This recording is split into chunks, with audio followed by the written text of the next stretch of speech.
So when I first started working with BingBing, I'll level with you, I was concerned. So I put the rod in there, he would show no interest. I mean, what really had me concerned was that the shrimp was catching on to the feeding schedule before BingBing.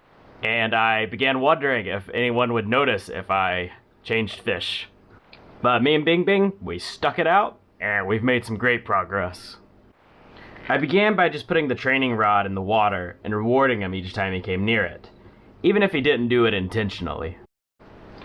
And then just one day he hit the rod. I think it might have actually been out of aggression because maroon clowns are an extremely territorial fish. A lot of fish keepers talk about how they'll actually try to attack their hand when they put it in the tank.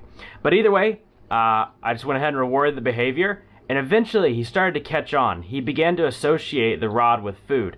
Then he realized that if he strikes the rod, the food comes. But we had our first real breakthrough when he started to strike the rod, and then he would look up. I saw that he had made a clear association between hitting the rod and knowing where the food came from. As we began making a lot of progress, I noticed two things. First, when BingBing is not hungry, he has no interest in training. He will just ignore the rod. And the other thing I learned was that he did not like the food I got him. He didn't like the pellets.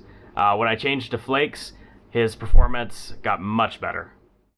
One of the questions I'd like to explore while I'm doing this is whether or not training a fish actually increases its quality of life.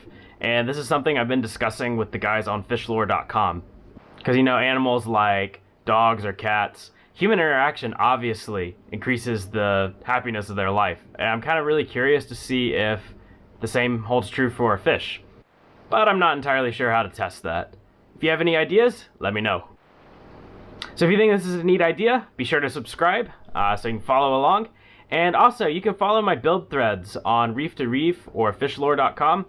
I put a lot more detail there about the behind-the-scenes stuff, about my thoughts, about my ideas. I tend to be able to articulate myself in writing better than I can with words. But thanks again for watching today. Make sure to let me know what tricks you want to see BingBing learn. And comment in the sections below. I'll see you next time.